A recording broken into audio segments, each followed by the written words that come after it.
10절에서 19절까지 제가 봉독해 드리겠습니다. 그때에 다메섹에 아나니아라 하는 제자가 있더니 주께서 환상 중에 불러 이르시되 아나니아야 하시거늘 대답하되 주여 내가 여기 있나이다 하니 주께서 이르시되 일어나 시가라 하는 거리로 가서 유다의 집에서 다소 사람 사울이라 하는 사람을 찾으라. 그가 기도하는 중이니라. 그가 아나니아라 하는 사람이 들어와서 자기에게 안수하여 다시 보게 하는 것을 보았느니라 하시거늘 아나니아가 대답하되 주여 이 사람에 대하여 내가 여러 사람에게 듣사온즉 그가 예루살렘에서 주의 성도에게 적지 않은 해를 끼쳤다 하더니 여기서도 주의 이름을 부르는 모든 사람을 결박할 권한을 대제사장들에게서 받았나이다 하거늘 주께서 이르시되 가라. 이 사람은 내 이름을 이방인과 임금들과 이스라엘 자손들에게 전하기 위하여 택한 나의 그릇이라. 그가 내 이름을 위하여 얼마나 고난을 받아야 할 것을 내가 그에게 보이리라 하시니 아나니아가 떠나 그 집에 들어가서 그에게 안수하여 이르되 형제 사울아 주 곧 네가 오는 길에서 나타나셨던 예수께서 나를 보내어 너로 다시 보게 하시고 성령으로 충만하게 하신다 하니 즉시 사울의 눈에서 비늘 같은 것이 벗어져 다시 보게 된지라. 일어나 세례를 받고 음식을 먹음에 강건하여지니라. 아멘. 우리 옆에 사람 보고 인사하시겠습니다. 반갑습니다. 주님의 사랑을 사랑합니다. 인사하십니다. 우리 사람은 오랫동안 어떤 물건을 사용하거나 또 어떤 사람과의 관계를 맺다 보면 실증을 느낄 때가 있습니다. 그래서 어떤 사람들은 쓸만해요. 아직 고장나지도 않았습니다. 그런데 실증이 난다 해서 물건을 바꾸는 사람도 많이 볼 수가 있습니다. 사실 우리가 이렇게 어떤 관계를 맺다 보면 쉽게 실증을 느끼는 경우가 있어요. 물건뿐만이 아니라 사람과의 관계에서도 오랫동안 관계를 맺다 보니까 실증이 나요. 새로운 사람과 만나고 싶고 새로운 사람과 관계를 맺고 싶고 자 그래서 우리가 예전에 오랫동안 관계를 맺어왔던 자들을 관계를 끊어버리는 그런 경우도 우리는 종종 발견을 합니다. 그런데 여러분 우리 한번 입장을 한번 바꿔서 한번 생각을 해보십시다. 만약에 하나님께서 나로 하여금 실증을 느낀다 해서 나를 버리신다면 어떨까요? 하나님께서 내가 고장날 때마다 이제는 너는 고장났으니까 쓸모없어. 그리고 쓰레기처럼 버려버린다면 우리는 어떨까요? 아마 이 세상에 하나님 앞에 설 사람은 단 한 사람도 없을 것입니다. 아마 그렇게 되어진다면 하나님의 일을 감당할 사람은 이 세상에 단 한 사람도 없을 것입니다. 여러분 오늘 본문 말씀을 보면 사울이라는 사람이 예수 믿는 사람들을 핍박하고 예수 믿는 사람들을 잡아 가두기 위해서 다메섹으로 향하고 있는 그 과정에서 일어났던 일을 소개하고 있는 걸 볼 수가 있습니다. 이 사울이라는 사람은 예수 믿는 사람을 잡아 가두는 일에 앞장섰던 사람이에요. 교회를 핍박하던 자였습니다. 하나님과 교회의 원수였던 자였습니다.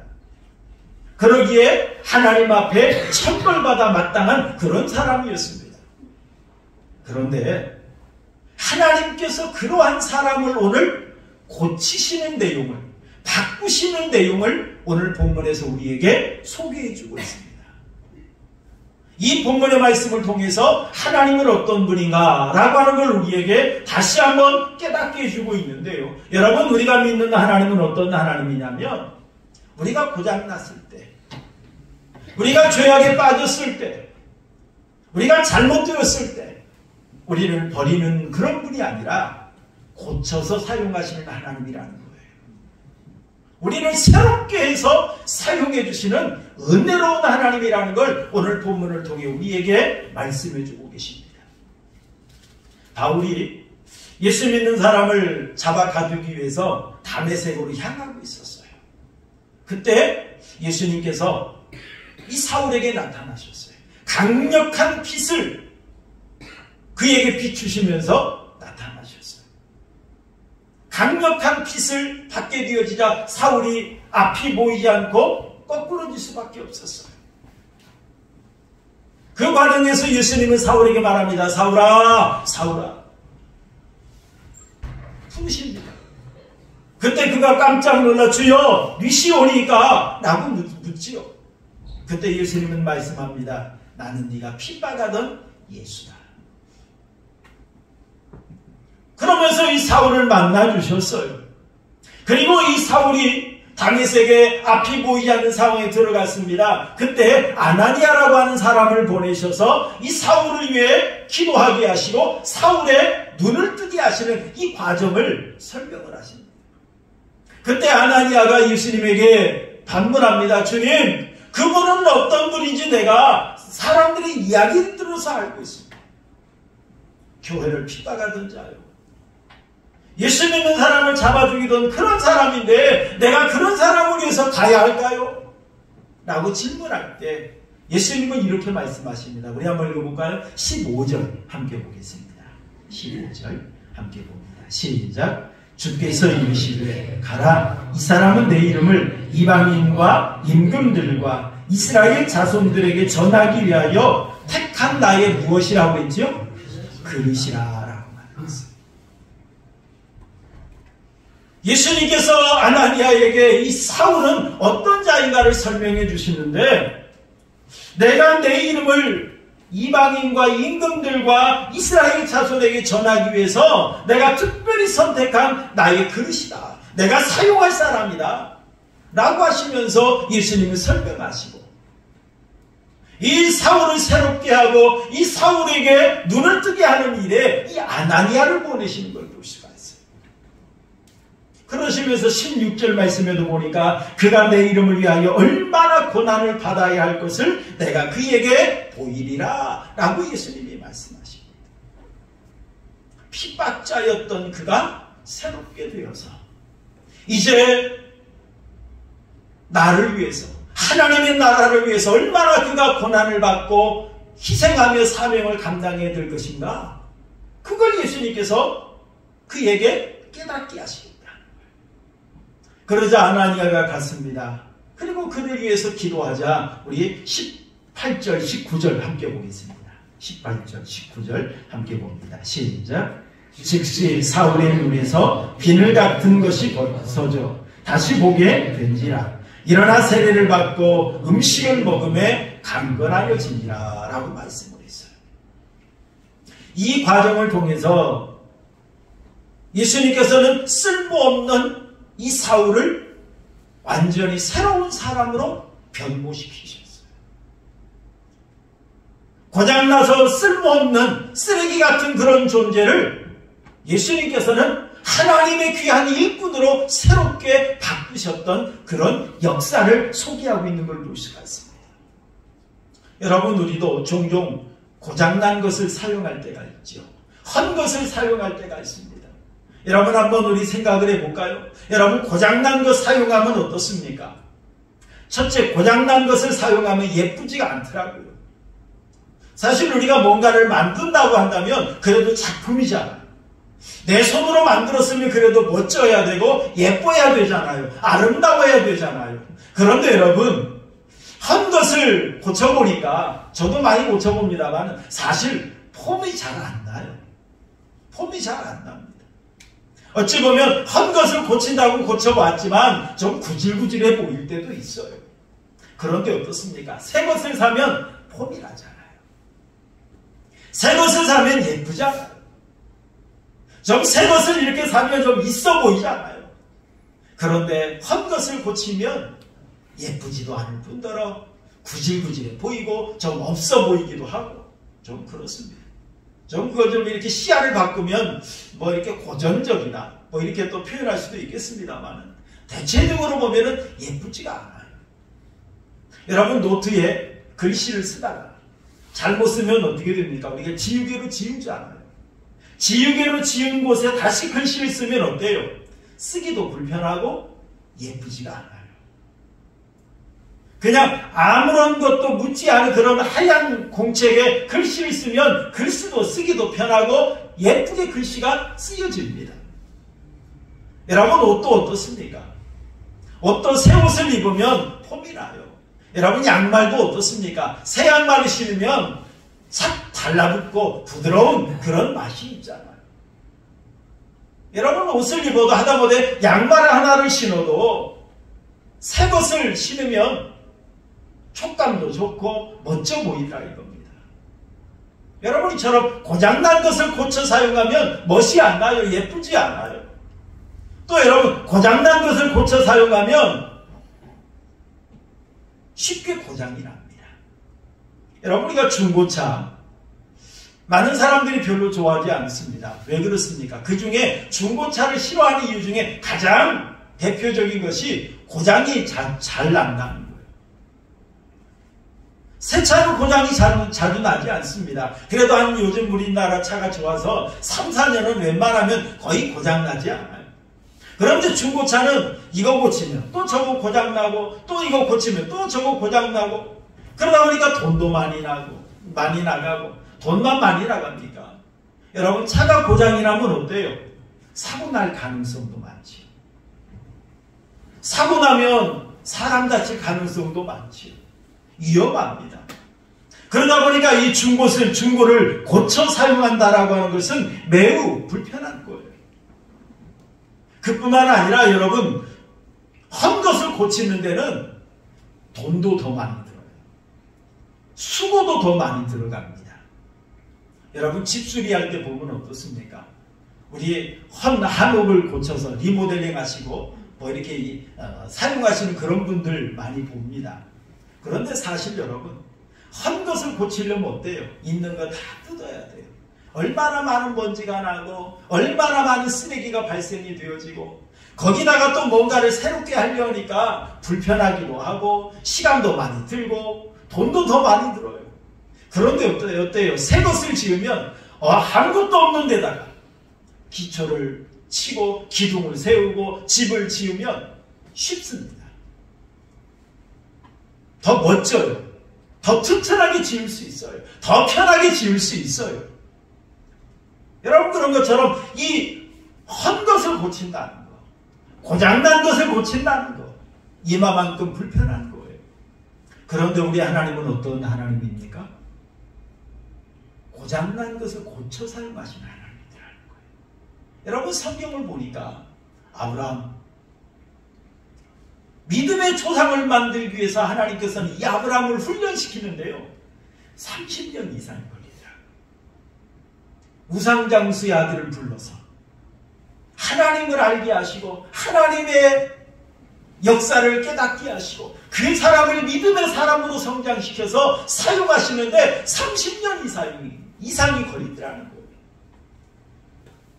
여러분 하나님께서 이 모세를 이스라엘 백성들이 이끌어내는 지도자로 세워가기 위해서 하나님께서는요 놀라운 계획 속에서 이 모세가 태어나게 합니다. 태어날 때부터 하나님께서 놀라운 계획 속에서 이 모세를 애굽의 왕궁에서 성장하게 하시고 최고의 교육을 받게 하셨죠. 그뿐만이 아닙니다. 그리고 나서 미디안 광야에서 40년 동안 또 훈련받게 하십니다. 이 모세 한 사람을 세우기 위해서 하나님은 최소한 80년 이상을 하나님은 준비시키시더라는 거예요. 그를 훈련시키고 그를 새롭게 하고 그를 담금질하고 그러면서 하나님은 오랫동안 이 모세를 만들어 가신 거예요. 여러분 오늘 본문에 나오는 이 사울이 변하여 바울이 되어지고 그리고 이로 인하여 하나님의 복음을 전하고 하나님의 교회를 세워가게 하시는 하나님.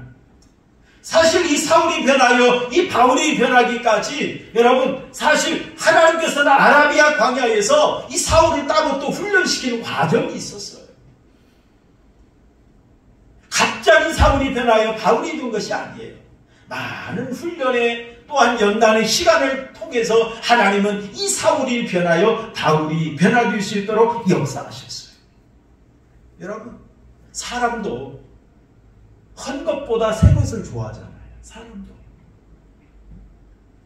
여러분, 남이 쓰던 물건 사용하려면 좀 찝찝할 때가 있잖아요. 남이 신던 양말 신으라면 어떻습니까? 무좀 걸리지는 않습니까? 아주 찝찝하잖아요. 남이 입던 속옷 입으라면 여러분 입을 수 있겠어요? 여러분, 남이 입던 입을 덮으라고 한다면 어때요? 좀 그렇잖아요. 여러분, 남이 쓰던 것 사용하려면 해도 우리 사람들도 불편해요. 여러분, 사람의 마음도 이러한데 우리 하나님의 마음은 어떠시겠느냐는 거예요. 아마 제가 볼 때는 여러분, 하나님도 한 것보다 새 것을 좋아하실 것 같아요. 하나님도 더러운 것보다 깨끗하신 것 좋아하실 것 같아요. 하나님도 부서진 것보다 온전한 것 좋아할 것 같습니다. 하나님도 약한 것보다 강한 것 좋아할 것 같고 미운 것보다 예쁜 것 좋아하실 것 같습니다. 하지만 우리 하나님께서는 더럽다고 버리지 않으세요. 우리 하나님께서는 부서졌다고 방치하지 않으세요. 예쁘지 않다고 외면하지 않으세요. 한 것이라고 하나님께서는 내던지지 아니하십니다.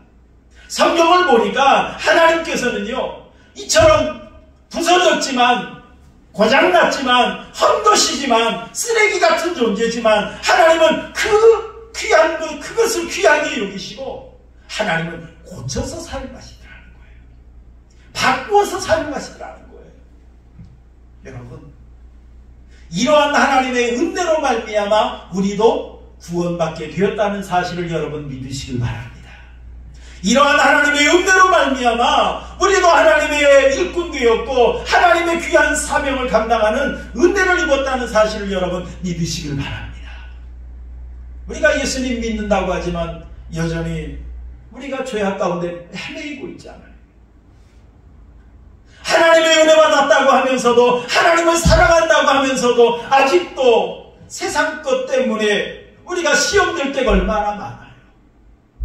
하나님 한 분만으로 만족해야 하고 하나님 한 분만으로 즐거워하기보다 우리가 세상 것 조금 있던 것이 사라져도 시험에 들잖아요. 원망하고 불평하잖아요. 남들과 좀 비교해서 내가 좀 작게 가졌다 해서 우리가 얼마나 그 믿음이 흔들립니까? 여러분, 이처럼 우리가 하나님 앞에 은혜 받았다고 하면서 믿음 있다고 하면서 하나님을 사랑한다고 하지만 여전히 내 믿음은 고장난 것 같아요. 내 믿음은 연약해요.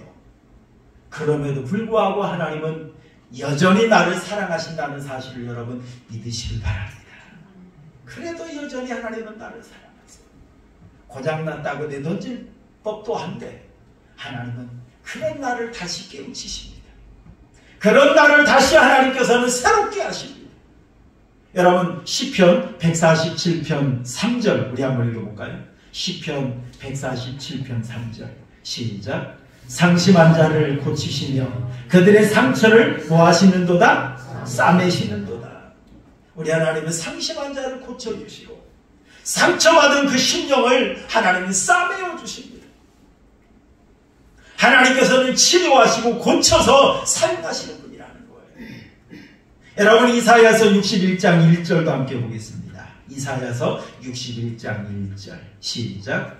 주 여호와의 영이 내게 내리셨으니 이는 여호와께서 내게 기름을 부으사 가난한 자에게 아름다운 소식을 전하게 하려 하시니라.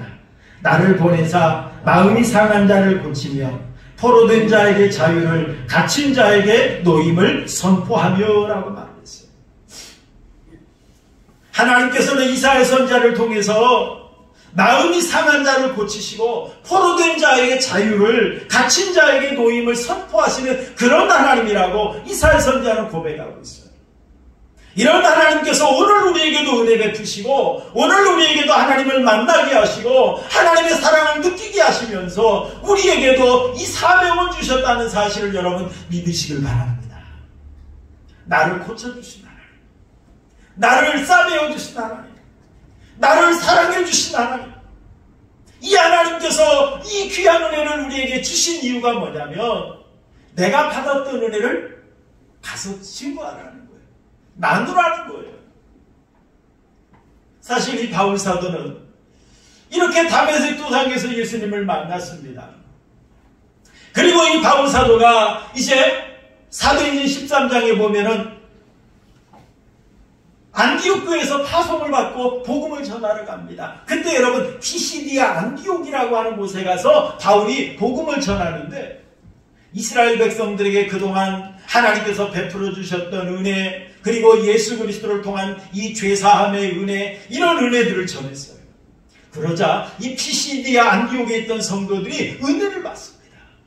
그리고 바울에게 요청합니다. 다음 안식일에도 와서 우리에게 또 복음을 전해달라고 요청을 해요. 왜요? 은혜 받고 나니까 말씀이 더 듣고 싶은 거예요. 다시 증거해달라고. 그때 바울이 요청합니다. 은혜 가운데 행하라 라고 말합니다. 여러분, 바울이 이 귀한 은혜를 받았어요. 자기가 이 다메섹 도상에서 예수님을 만났잖아요. 쓸모없는 나를 예수님이 고쳐주시고 전도자로 세워주셨잖아요. 이 은혜가 너무너무 감사해서 가는 곳곳마다 내가 받았던 은혜를 증거하는 거예요. 그러자 성도들도 은혜 받아요. 그때 바울은 다시 강조합니다. 은혜 가운데 행하라. 내가 얼마나 귀한 은혜 받은 존재인지를 여러분 기억하고 행하라는 거예요. 사실 여러분, 오늘 우리가 살아있는 것 이 자체가 여러분 은혜라는 사실을 믿으시길 바랍니다. 오늘 내가 이처럼 살아서 예배한다는 게 은혜예요. 얼마나 귀한 은혜인데요. 내가 죄사함 받은 것도 은혜요. 내가 구원받은 것도 은혜요. 제가 목사된 것도 은혜요. 오늘 이 시간 큰 소리 치면서 설교할 수 있는 것도 은혜요. 다 은혜예요. 여러분이 이 은혜를 안다면 어때요? 항상 하나님의 은혜에 감사해서 주님을 위해 일할 수밖에 없는 거예요. 여러분, 인도에 썬다신이라고 하는 사람이 있습니다. 그 사람은 1893년 9월 3일 인도의 빠치아라라고 하는 그런 도시에서 성장됐습니다. 근데 이 썬다가 성장을 할 때에, 태어날 때에 힌두교 집안에서 성장을 했어요. 아주 부잣집에서 막내 아들로 성장을 했는데 14세가 되던 때에 어머니가 돌아가셨어요. 그리고 형이 사망을 했어요. 어머니를 어려서 잃어버린 이 썬다는 방황했어요. 마음의 평안을 얻기 위해서 노력을 했지만 힌두교에서 평안을 얻을 수가 없었어요. 그래서 이 종교 저 종교 끼웃거리기 시작을 했습니다. 그러다가 기독교인들이 운영하는 소학교에 입학을 하게 되었어요.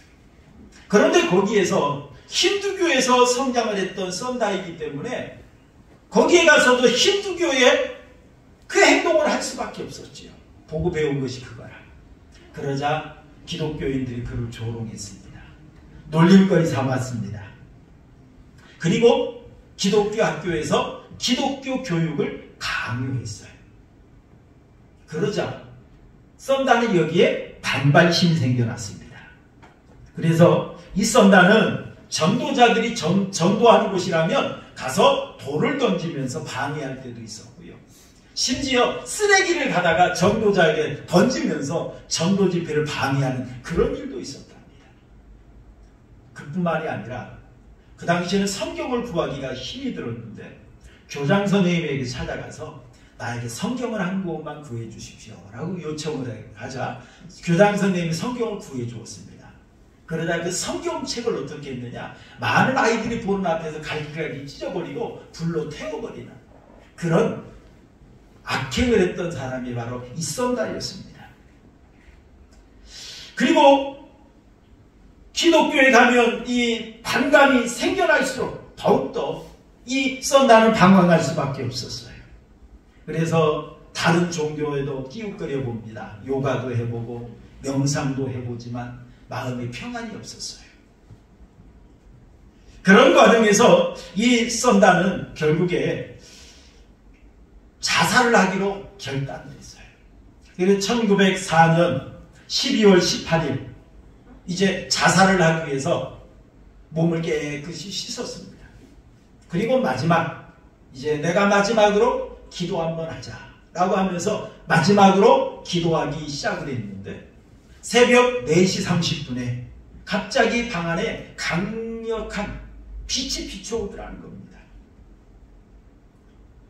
그 과정에서 이 썬다가 예수님을 만나게 되었답니다. 그때 예수님이 이 바울에게 하셨던 말씀처럼 썬다야 너는 나를 왜 핍박하느냐 그러시더라는 거예요. 나는 너와 인류를 구원하기 위해서 십자가에서 내 생명을 버렸단다. 이런 이야기가 이 썬다에게 들려오자 그때 썬다는 예수님 앞에 무릎 꿇고 자기 잘못을 회개할 수밖에 없었답니다. 그리고 마음의 평안을 얻게 되었대요. 그 후에 썬다는 아버지에게 이제는 자기가 힌두교를 섬기지 않고 기독교를 섬기겠다고 선포했답니다.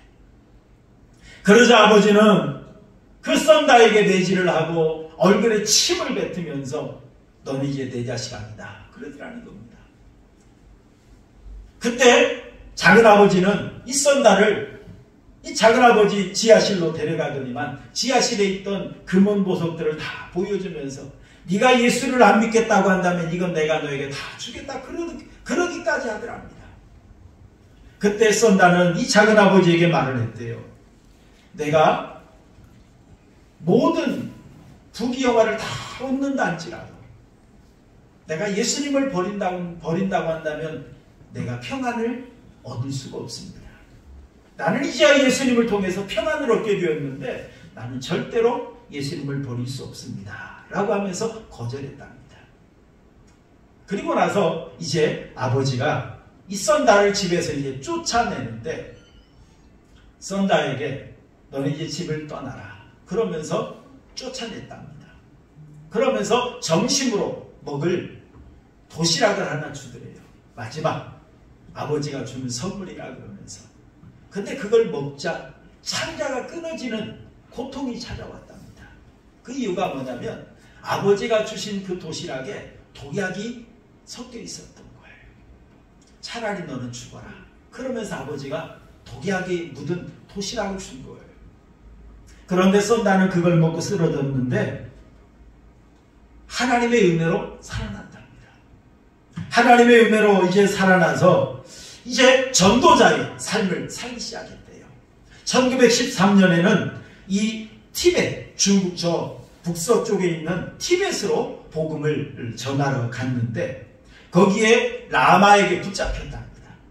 라마에게 붙잡혀서 옷이 벗겨진 채 우물에 던져졌대요. 우물에 던져지는 과정에서 팔이 부러졌고 그 우물에 떨어져 보니까 거기에는 많은 시체들이 있었답니다. 그리고 거기에는 뱀들이, 우글거리는 뱀들이 거기에 가득했답니다. 얼마나 무서웠겠어요. 하지만 이 썬다는 그곳에서 3일 밤낮이 지냈지만 상하지 않았대요. 하나님이 지켜주신 거죠. 그리고 갑자기 마음에 평안이 오더랍니다. 뱀이 우글거리는 속에서 평안함을 누리고 있었는데 또 얼마 있다가 우물 입구에서 밧줄이 내려오더랍니다. 그러면서 밧줄을 잡아라 라고 하는 소리가 들려오더래요. 그래서 밧줄을 잡고 올라와서 보니까 아무도 없더랍니다.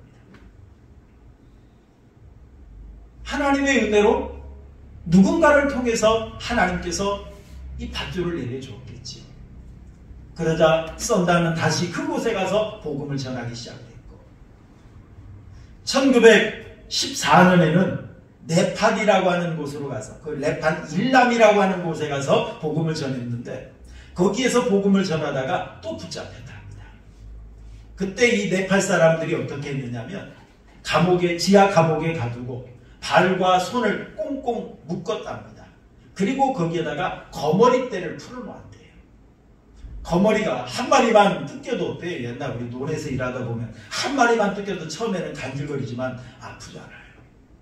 근데 거머리대가 달라들어서 이 썬다의 몸에 피를 다 빨아먹으니 얼마나 고통스러웠겠습니까?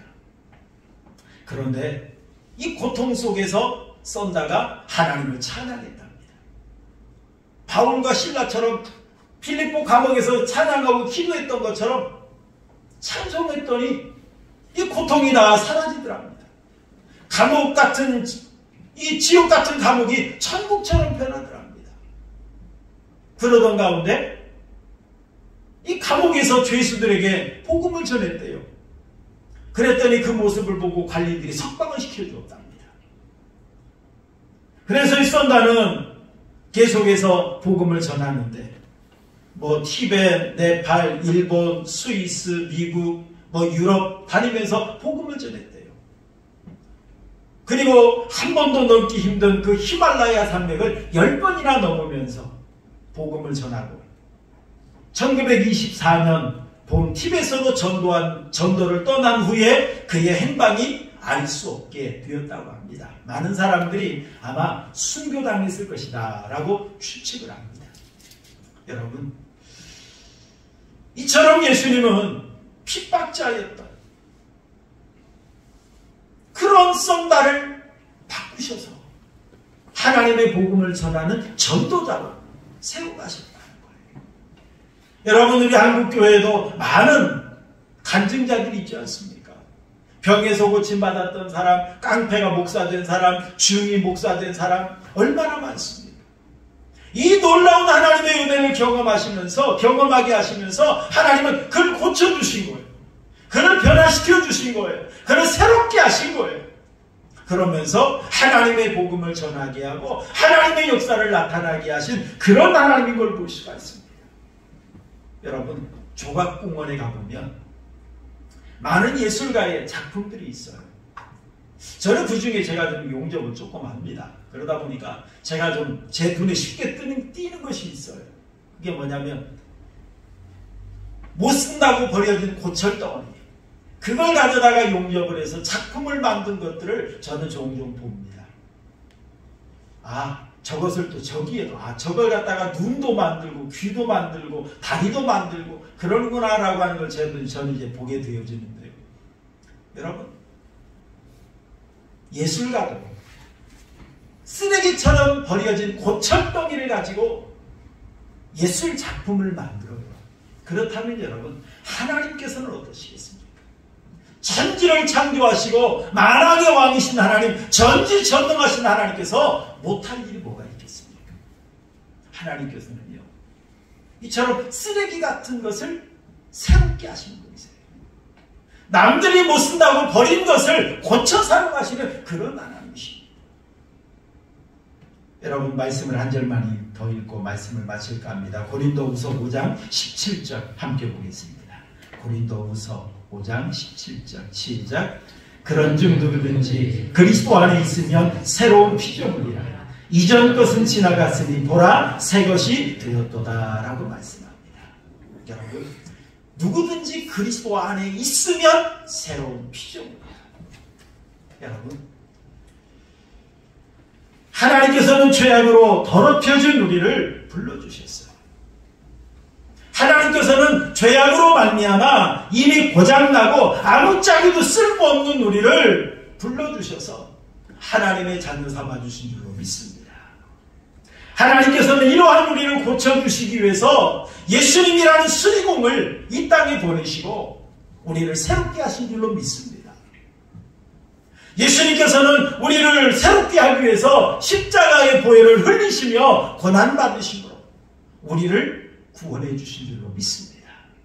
이러한 하나님의 은혜로 우리가 죄사함 받았어요. 이러한 하나님의 은혜로 우리가 구원받았어요.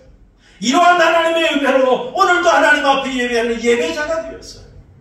여러분이 이 은혜를 생각하시면서 이러한 귀한 은혜 베푸신 하나님, 이 은혜를 여러분 찬양하시고 이 은혜를 여러분 날마다 감사 찬양하면서 남은 생에 하나님의 영광 위해서 헌신하며 살아가는 우리 성도님들의 삶이 되시기를 주님의 이름으로 축원합니다. 우리 말씀